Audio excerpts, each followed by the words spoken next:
안녕하세요. 달담입니다. 오늘 제가 들고 온 책은요, 정말 오랜만에 수학 교육과 관련된 책을 가지고 왔습니다.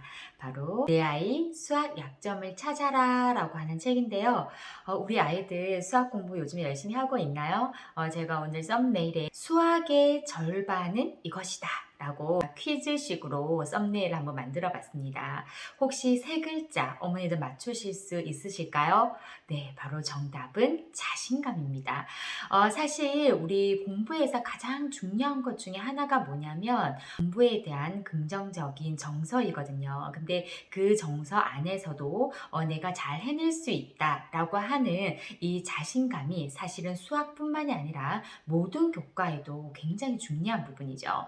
그런데 특히 이 책에서 자신감을 꼭 집어서 얘기를 하면서 이제 막 학습을 시작한 초등시기에 수학에 대한 자신감을 꾸준히 가질 수 있도록 도와주시는 것이 나중에 아이가 수포자가 되지 않고 수학을 잘할 수 있는 아이로 성장을 할 수 있다라고 적혀 있습니다. 자, 그러면 우리 아이의 수학 자신감 어떻게 부모님이 조금 키워줄 수 있을까요? 제가 크게 세 가지로 나누어서 이야기를 해보도록 하겠습니다.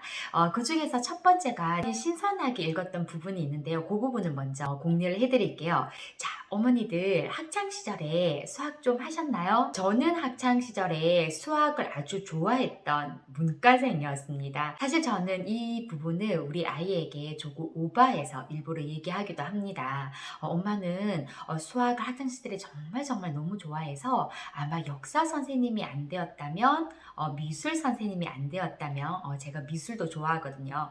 수학 선생님이 되었을 거야. 이렇게 이야기를 하곤 합니다. 하지만 수학 교육과를 갈 생각은 실제로는 없었고요. 조금 거짓말을 못해서 이렇게 이야기를 하곤 합니다. 그러면 이제 아이가 엄마는 수학을 좋아했구나 이렇게 생각을 하겠죠. 그러면서 거기에 덧붙여서 아빠도 수학 되게 좋아했잖아. 그래서 아빠는 이과를 갔잖아. 그래서 공대를 갔잖아. 그래서 아빠가 지금 관련된 일을 하고 있잖아 라고 이제 얘기를 합니다. 그러면서 제가 꼭 덧붙이는 말이 있는데 바로 뭐냐면 너는 엄마 아빠를 닮아서 분명 수학의 재미를 느낄 거야. 수학을 좋아할 거야. 수학을 잘할 거야. 이 얘기를 종종 해주곤 합니다. 이렇게 이야기를 해주는 이유가 뭐냐면요. 2년 중에 아이가 수학은 재미있고 그리고 엄마 아빠가 수학을 잘했기 때문에 나도 수학을 잘할 거야 라는 정서를 가지게 하기 위함인데요. 그 내용이 나와 있더라고요. 그래서 어머니들께 그 부분을 제가 좀 읽어드릴까 합니다. 아이들은 어릴수록 가까이 있는 사람에게 심리적으로 큰 영향을 받는다. 우리 애는 나 닮아서 수학머리가 없어요. 라며 부모의 두려움으로 아이의 가능성에 한계를 두어서는 안 된다. 이런 말이 나와 있습니다. 아이는 가장 가까이에 있는 중요한 타인의 영향을 많이 받는데요. 그 중요한 타인이 누구겠어요? 바로 부모님이죠. 그런데 부모님이 나도 학창시절에 수학 싫어했는데 나 수포자인데 너도 그렇게 되면 어떡해? 이렇게 얘기하는 순간 아이는 수학에 대한 부정적인 정서를 가질 가능성이 높다라는 겁니다. 굳이 아이에게 내가 학창시절에 수학을 싫어했고 수포자였다 하더라도 그렇게 말할 필요가 없다라는 거죠. 그래서 자, 어머니들 지금부터 스스로에게 체면을 겁니다. 나는 학창시절에 수학을 정말 좋아했고 수학을 잘했다. 그리고 이제 아이에게 얘기를 합니다. 엄마는 수학이 어렵긴 했지만 싫어하지는 않았어, 최소한. 혹은 엄마는 수학을 좋아했어. 그래서 수학을 열심히 재미있게 했단다. 이렇게는 얘기할 수 있도록 아이에게 엄마가 수학 머리가 없어서 아빠가 수학 머리가 없어서 모두 그렇게 될까봐 지금 수학 시키는 거잖아. 이런 식으로 말하는 부모님이 되지 않기를 바랍니다. 자, 그 다음에 두 번째 우리 아이 수학 자신감을 키울 수 있는 방법 바로 아주 작은 성취감, 작은 성공을 계속해서 쌓아갈 수 있도록 해주는 겁니다. 자, 그러면 작은 성취감, 작은 성공에는 무엇이 있을까요? 우리가 뭐 수학 경시대회, 그 다음에 큰 시험 이런 거는 사실 작은 성공, 작은 성취감이라기보다는 자칫 잘못하면 오히려 자신감이 떨어질 수도 있죠. 그래서 문제집 그리고 교과서에서 푸는 문제를 맞추었을 때의 그 성취감. 그래서 이 책에도 그렇게 나와 있습니다. 한번 읽어드릴게요. 수학 문제를 한 문제라도 자기 스스로 풀어서 답을 내었을 때 부모님이 충분한 칭찬과 자신감을 심어주세요. 라고 적혀 있습니다.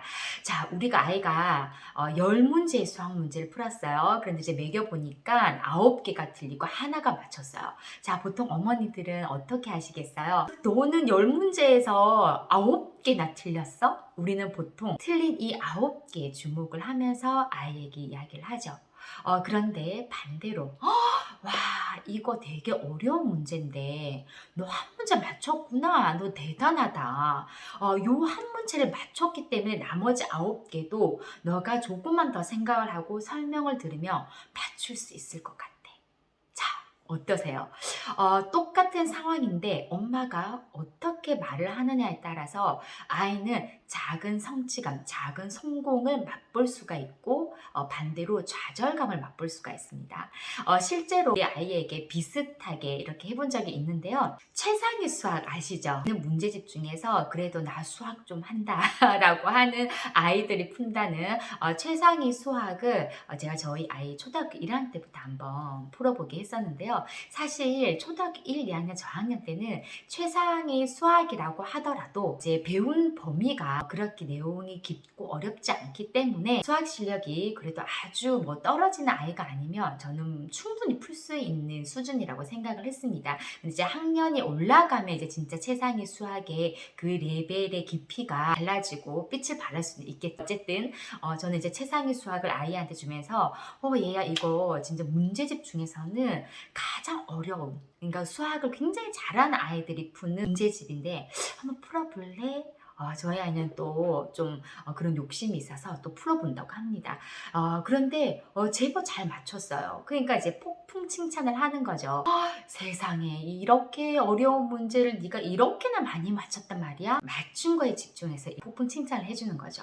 자, 이만큼이나 맞추었으니까 요 틀린 문제도 너가 조금만 더 생각하면 풀 수 있을 것 같아. 이런 식으로 1학년 때부터 최상위 수학 문제집을 풀어왔습니다. 그러니까 지금도 풀고 있고요. 그래서 뭔가 그때부터 아이가 나는 수학을 좀 잘하나? 스스로 갸우뚱하면서 자신감을 가지기 시작을 했던 것 같아요. 그러면서 이제 KMA라고 하는 이제 수학 학력평가, 전국 학력평가라는 그 시험이 있죠. 그 시험을 또 한번 친구 따라 강남 간다고 친구 따라 쳐본 적이 있는데 어쨌든 뭐 메달권 안에는 들어갔어요. 그러니까 또 자신감이 붙은 거죠. 실제 실력이 최상위권은 아니지만 부모가 너 진짜 수학 잘한다. 수학 감각이 좀 있는데 역시 엄마 아빠가 수학을 좋아해서 그런지 너도 수학 잘할 것 같아. 수학 잘하네. 이런 식으로 자꾸 성공의 그 느낌을 아이에게 부모가 심어주는 것이죠. 그래서 어머니들 우리 아이가 문제를 풀 때 10개 중에서 하나만 맞춘다 하더라도 맞춘 하나를 가지고 나머지 9개를 아이가 자신감을 가지고 다시 풀 수 있도록 긍정의 말을 해주시는 그런 부모님이 되셨으면 좋겠습니다. 그리고 마지막은 방금 얘기한 내용하고 연관이 되는 내용이긴 한데 혹시 로젠탈 효과라는 말 들어보셨어요? 피그말리온 효과라는 말을 많이 들어보셨을 거예요. 그러니까 일맥상통하는 그런 비슷한 효과인데요. 로젠탈이라고 하는 이제 교수가 실험을 해본 겁니다. 지능적으로는 특별한 지능적 우위에 있는 아이들이 아닌 그냥 무작위로 축출된 그런 아이들의 학생의 집단의 명단을 가지고 어떤 이제 교사에게 이제 말을 한 겁니다. 이 명단에 있는 아이는 굉장히 우수한 아이들이야, 지능적으로. 그리고 이제 다른 교사에게는 그냥 그런 말을 하지 않았다는 거죠. 근데 실질적으로 두 그룹의 지능에는 큰 차이가 없다. 무작위로 뽑았기 때문에 큰 차이가 없었는데 나중에 제 결과를 오픈해 보니 굉장히 우수한 아이들이다 라고 거짓으로 명단을 주면서 얘기한 그 교사의 속한 집단의 아이들이 실질적으로 성적이 굉장히 향상되었다는 결과입니다. 그러니까 이 말인즉슨 부모나 선생님이 아이에게 어떠한 기대감을 갖고 있는가에 따라서 아이들은 그 기대감을 부응하기 위해서 노력을 더 한다라는 거죠. 그 기대감이라고 하는 것은 아이에게 부담을 주는 것이 아니라 너 잘할 수 있어. 너 잘할 것 같은데? 너는 충분히 잘 해낼 수 있어. 이렇게 응원과 격려를 해주는 그런 기대감을 이야기를 하는 겁니다. 제가 이 교사의 입장에서 학생들에게 자신감을 심어줄 수 있는 방법 3가지 마지막에 덧붙여서 이야기를 하고 영상을 마무리 짓도록 하겠습니다. 아마 교사이신 분들은 다 알고 계실 거예요. 켈러의 ARCS라고 하는 학습 동기 이론이 있어요. 여기에서 C, confidence가 바로 이 자신감과 관련된 건데요. 학습 동기를 북돋기 위해서는 자신감이 필요하다. 그 4가지 중에서 1가지가 자신감입니다. 그러기 위해서 교사는 무엇을 해야 되는가? 크게 3가지입니다. 첫 번째가 학습 목표와 성취 기준을 명확하게 한다. 평가 기준. 그 다음에 2번째가 쉬운 것에서부터 어려운 것으로 수업 내용을 제시한다. 3번째가 학생 스스로가 자기의 어떤 진도나 속도, 분량을 스스로 조절할 수 있는 자율성을 학생들에게 부여를 해준다. 요 3가지가 되겠습니다. 이걸로 그대로 부모님의 입장으로 우리가 접목시킬 수도 있겠죠. 아이에게 우리가 쉬운 것에서부터 어려운 것으로, 그러니까 처음부터 아이의 수준보다 너무 위에 있는 문제집을 풀리게 하지 마시고 난이도가 비슷하거나 조금 낮은 걸로 시작을 하시면 아이가 자신감을 가지게 됩니다. 그리고 아이 스스로가 본인의 학습 진도와 분량을 제어할 수 있는 자율성을 아이에게 주시는 것이 아이가 학습에 대한 자신감을 가질 수 있는 방법이 되겠습니다. 자, 오늘 영상이 조금 도움이 되셨는지 모르겠습니다. 오늘도 우리 아이들에게 틀린 9문제가 아닌 맞춘 1문제에 많은 응원과 격려를 해주실 수 있는 그런 현명한 부모가 되셨으면 좋겠습니다.